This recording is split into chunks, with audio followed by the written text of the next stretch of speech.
नमस्कार। मंच पर जो खड़े हुए हैं और मंच के नीचे जो बैठे हुए हैं, दोनों वर्गों को नमस्कार। और जितने भी विद्यार्थी जो भी हैं, इनके माता पिता और सभी अभ्यागतों को मेरे तरफ से नमस्कार, बहुत सारे नमस्कार। और माधव स्वागत करने के लिए आ रहा है। बहुत बहुत स्वागत, अभिनंदन।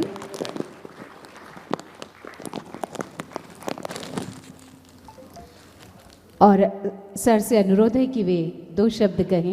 मैं 2 ही शब्द कहूँगा, ज़्यादा नहीं कहूँगा। और अगर ज़्यादा हो जाए तो आपको पूरी छूट है कि आप सड़े हुए टमाटर अंडे फेंक सकते हैं, अगर आपके पास है तो। और अगर चप्पल फेंके तो जोड़े में फेंकना। ऐसा है कि जब मेरे सामने ये शब्द आया ऑटिज्म शब्द जब आया, मैं थोड़ा हल्की फुल्की बातें करता हूँ, ज़्यादा गंभीर गहरी बातें नहीं कर सकता मैं। एनीहाउ, तो जब ऑटिज्म शब्द आया तो मैंने इसका संधि विच्छेद किया। मैंने देखा इसके अंदर 2 शब्द है, ऑटो भी है और इज्म भी है।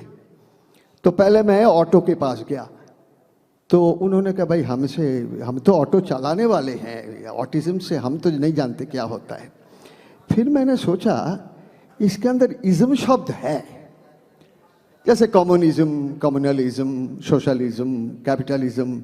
और इज्म माने वाद, साम्यवाद, हाँ, समाजवाद इत्यादि इत्यादि। लेकिन बात बैठी नहीं। फिर मैं गया Oxford, I mean not that Oxford university, मैं डिक्शनरी की बात कर रहा हूँ। तो ऑक्सफोर्ड डिक्शनरी में लिखा था, one who cannot communicate with others. मेरे पल्ले नहीं पड़ी बात। One who cannot communicate with others, ये क्या मतलब हुआ? तो फिर मैंने तलाश करते करते प्रतिभा भटनागर जी से मुलाकात हो गई मेरी। तो उन्होंने मुझे पूरे डिटेल्स समझाया कि इसका मतलब ये होता है, इसका मतलब ये होता है, ये कोई मजाक नहीं है, आप इसको लाइटली ले रहे हो, it is a very serious matter. तो मैंने कहा, फिर मुझे समझाइए ये चीज़ क्या है। तो उन्होंने मुझे बिल्कुल शुरू से आखिर तक ऑटिज्म के बारे में समझाया। और फिर मुझे कहा कि ठीक है, आप समझ गए ना? मैंने कहा हाँ, समझ तो गया मैं। तो आपको पीएचडी की डिग्री दे दी जाए? पीएचडी ऑटिज्म में? क्या पीएचडी? मेरे को क्या डिग्री मिलेगी पीएचडी? क्या आप नहीं समझे? नहीं, सॉरी। ये पीएचडी क्या है कि पीएचडी का मतलब पीटे हुए ड्रामेबाज। वाह वाह। तो मैंने कहा कि बिल्कुल सही आपने जो इसको दिया। खैर, anyhow, now I am coming to the serious part of my speech. मैं ज़्यादा टाइम नहीं लूँगा।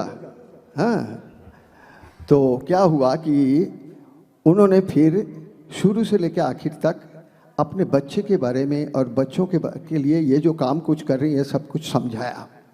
तो मेरे पल्ले 3 बात पड़ी। इसके बाद मैं ख़त्म करूँगा मेरी स्पीच। पहली बात होनी चाहिए लगन। लगन बिना कुछ भी नहीं होगा, खास करके इस मामले में, ऑटिज्म के मामले में ये कुछ अलग ही चीज़ है। दूसरी बात होनी चाहिए, लगन के अलावा उसके पास होनी चाहिए जो है सहनशीलता। यानी बहुत सारी ऑपोजिट फोर्सेस उनको मजबूर करती है कि इस काम को करने से रोकता है। इसको जो वो कहते हैं कम्युनिकेशन को बनाने के लिए जो कुछ होता है, जो भी सामने प्रतिकूलता है, जो परिस्थितियां जो आती है, तो उसको सहन करना पड़ता है। और पहली बात हो गई लगन, दूसरी बात हो गई सहनशीलता। अब आ रही है तीसरी बात, and that is the final, वो है धीरज, पेशेंस। आपके पास लगन, सहनशीलता और पेशेंस अगर ना हो तो ये बात पैदा नहीं होती जो आज आप देख रहे हैं। तो मैं प्रतिभा जी को बहुत ज़्यादा धन्यवाद देता हूँ और उतना ही धन्यवाद सरिता जी को भी, सरिता जी नाम है शायद इनका, जो भी है, तो उनको धन्यवाद देता हूँ। और सबसे ज़्यादा धन्यवाद मैं देता हूँ जो मेरे को अब तक बर्दाश्त करते आए हैं। Thank you, good night. Thank you Tushar Ghosh sir.